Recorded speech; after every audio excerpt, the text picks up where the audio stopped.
నేను రాజకీయాలకు అతీతంగా ఉన్నాను అనుకోవచ్చు.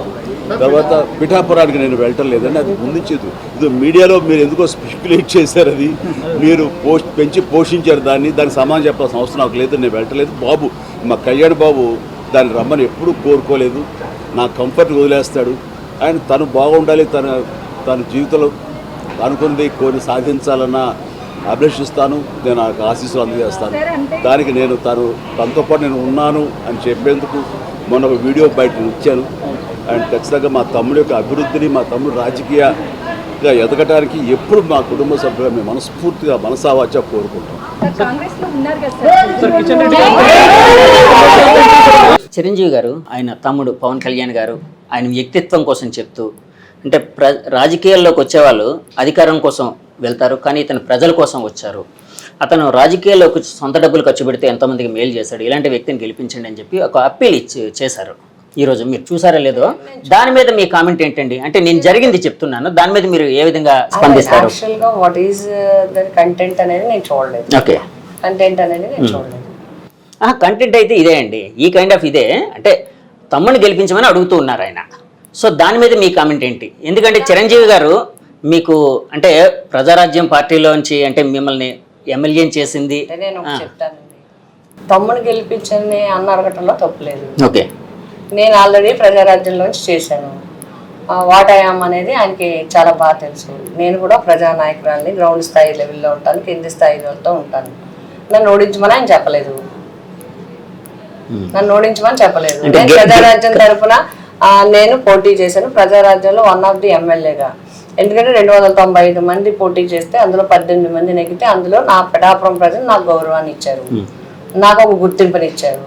ఈ పిఠాపురం నియోజకవర్గం కూడా ప్రజారాజ్యం నుంచి నెగ్గిందనే గుర్తింపు నాకు వచ్చింది. నేను అందుకు అనుగుణంగానే నేను పని చేయగలిగాను. కాబట్టి చిరంజీవి గారు, వంగాగీత గారు దేనికి పని చేయరు, లేకపోతే ఆవిడ పనికి రాదు, ఆవిడ పని చేయరని ఎప్పుడు చెప్పలేదు కదా మేడం. ఆ మాటలు చెప్పకపోయినా పవన్ కళ్యాణ్ గారిని గెలిపించమన్నారంటే ప్రత్యర్థిని ఓడించమనే కదండి దాని అర్థం. అలా ఎలాగవుతుంది?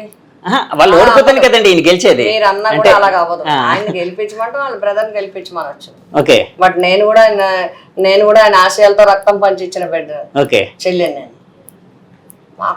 నాకు అనుబంధం ఉంది అన్నగారితో. ఓకే, అన్నయ్య గారితో చాలా రకాలుగా నేను ఆయన సేవలో నేను భాగస్వామ్యం అయి ఉన్నాను. ఓకే, కాబట్టి అది దానికి ఎవరు ఏం తప్పు పట్టలేరు. అది మనం ఏమి ఇచ్చేయలేం.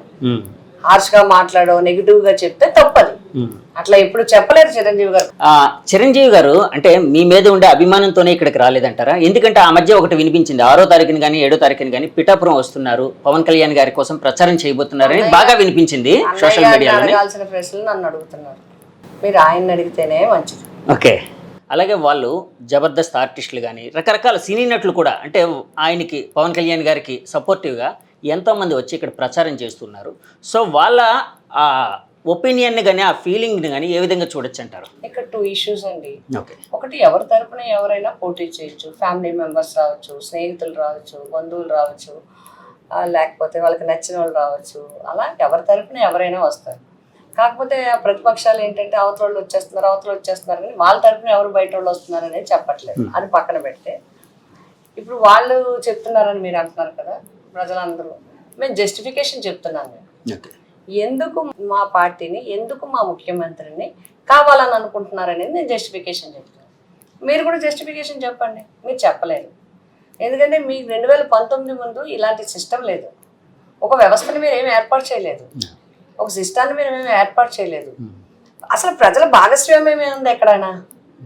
నాయకులు, రాజకీయ నాయకులు, గ్రూపులు, వర్గాలు ఇదే తప్ప ప్రజలు, వారి అవసరాలు, వాళ్ళ ఒక అర్హత, వాళ్ళకి ఒక పెద్దత ఇవ్వటము, ఒక అధికారి, దానికి ఒక శాంక్షన్, ఇలాంటివి ఎప్పుడు లేవు. ఆయన పాదయాత్రలో చూసే దీన్ని స్పందించే చేయగలిగారు. అందుకు మేము చెప్పే వాదనకి న్యాయం ఉంది. మేము జస్టిఫికేషన్ చెప్తున్నాం. వాళ్ళు చెప్పేదంతా వాళ్ళు ఏదో మాకు వచ్చేస్తుంది, ఇవంతా వ్యతిరేకంగా. ఎందుకు వ్యతిరేకంగా ఉంటారు? జగన్మోహన్ రెడ్డి గారి మీద వ్యతిరేకత ఉండడానికి కారణం ఏంటి? వాళ్ళు చెప్పేది ఒకటే అండి, అభివృద్ధి లేదు అని అంటూ ఉన్నారండి. అంటే సచివాలయాలు కట్టడం అభివృద్ధి కాదు, పోర్టులు కట్టడం ఉండడం అభివృద్ధి కాదు, ఆర్బీకే సెంటర్లు కట్టడం అభివృద్ధి కాదు, నాడు నేడు స్కూల్ డెవలప్ చేయడం అభివృద్ధి కాదు, నాడు నేడులో హాస్పిటల్ డెవలప్ చేయడం అభివృద్ధి కాదు, 17 మెడికల్ కాలేజీలు ఏర్పాటు చేయడం అభివృద్ధి కాదు, జిల్లా హాస్పిటల్స్ డెవలప్ చేయడం అభివృద్ధి కాదు, ఎయిర్పోర్ట్లు కానీ రకరకాల అన్ని కూడా చేస్తే ఇది అభివృద్ధి కాదంటే ఇంక ఎవరైనా చెప్పగలరు. ఇప్పుడు ఆపరేషన్ లేకుండానే మోకాళ్లకు ప్లాస్మా ట్రీట్మెంట్, మీ ఆర్థోపెడిక్ సమస్యలన్నిటికీ రోబోటిక్ టెక్నాలజీ ద్వారా తక్కువ ఖర్చుతో శాశ్వత పరిష్కారం, ఫ్రీ కన్సల్టేషన్, ప్రతి ట్రీట్మెంట్ పై 20% డిస్కౌంట్. ఈ ఆఫర్ కొద్ది రోజులు మాత్రమే, త్వరపడండి. V9 hospitals 9281465842.